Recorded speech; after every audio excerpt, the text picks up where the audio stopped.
Hey folks, welcome back to the channel. Today's review we are looking at the Gannon Buhr GLACIER from Discmania.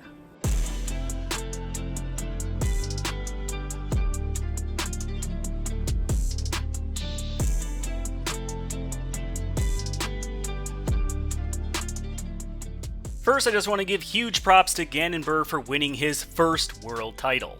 First thing I noticed looking at the Glacier is that it has a really nice rounded nose, which actually makes it feel very comfortable both backhand and forehand. It doesn't dig into my hand whatsoever.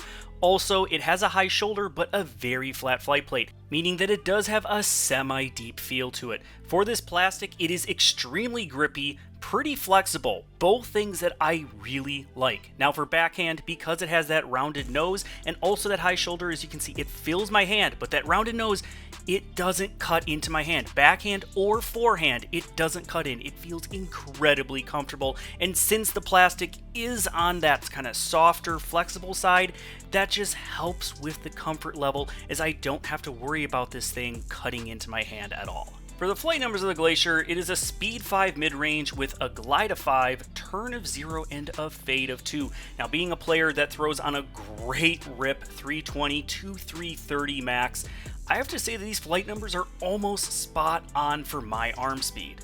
When I throw it on a hyzer, that is exactly what it's going to do. It's just going to hold that arcing hyzer. It does not want to get any kind of flip up. It has a lot of good kind of high speed resistance to turn, but it also matches with good stability late. Not great stability late, but it has just enough to be a semi-overstable mid-range. When I throw the Glacier flat, it rides very straight for about the first 75-80% of the flight before it starts to slow down, and depending on the height, you either get very minimal fade or you get quite a bit of fade, but you're not going to get any real turn in the middle of the flight. There's going to be no panning turn that you have to worry about, so you can really hit gaps and tunnels, especially if you need to hit a gap or tunnel, but then have a hyzer finish at the end.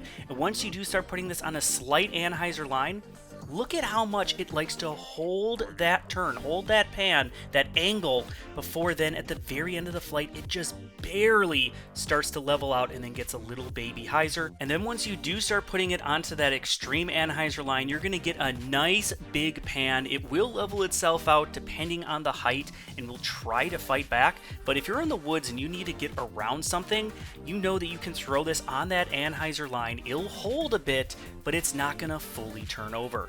When it comes to forehand, it is great because one, the feel, it has that flat flight plate, but again, just be warned, it does have that semi-deep feel. I mentioned the Glacier's torque resistance or high speed resistance to turn, and even for forehand, it can handle that extra torque. Now you might see a little bit of a slight amount of turn, but it still holds it very well and will still give you a nice predictable straight shot with a little bit of a finish at the very end. And once you do start putting it on a slight anhyzer, just like with backhand, you're going to get a nice little pan, but then it's going to stable out and will still try to fight back depending on how much height you give it. Out on the course, I love the Glacier for these straight hyzer shots where you're kind of sawing it off, but you don't want something that's going to immediately hyzer as it leaves your hand. It's still going to ride out straight, but then it's going to have that nice overstable finish. And this is what I mentioned. If you have something in the way down the fairway, just toss the Glacier on that slight anhyzer, let it hold that line before then hyzers out around the object. I also mentioned gaps, tunnels. Just again, rip into the Glacier, it'll hold straight down the tunnel before then at the very end of the flight it has that overstable finish.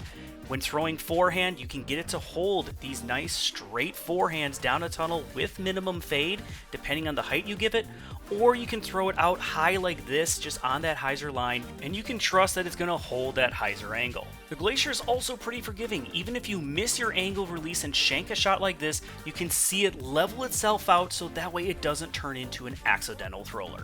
Now, I forgot to mention this earlier, but the Glacier has amazing glide. So even though this is a semi to overstable mid-range for my arm, it is one of the furthest flying semi-overstable mid-ranges. In fact, it is up there with a lot of the more neutral mid-ranges that I throw in terms of distance, which is great when I need to throw something straight with a hyzer instead of a neutral disc that maybe will get a little bit of a turn and then not as much hyzer back. For the lefty lines, I wanted to try the Glacier against another new overstable midrange on the market, the Simon Line Balance, as well as my overstable midrange of choice, the Quake. Of the three, the Glacier was the furthest flying, it was also the straightest, but then it also had the least amount of fade. The Quake was probably the most overstable of the bunch, and then the Balance kind of fit in the middle.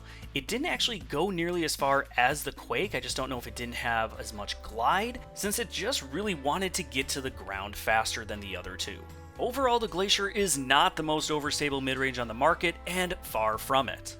But it combines good torque resistance, just enough late stability, and incredible glide. So for a semi-overstable mid-range, you are going to be able to throw this so much further than you're expecting and be able to open up whole new shot shapes that you really didn't think you were able to hit before. It is not an exaggeration when I say that this has been a blast to throw over the last month or so, and honestly is one of my favorite mid-ranges that I've thrown since the detour. Thank you all so much for watching. Be sure to subscribe if you haven't already. Also, if you need a new disc, be sure to visit GreatLakesDisc.com and pick up your new disc today. Until the next time, everyone, keep banging chains.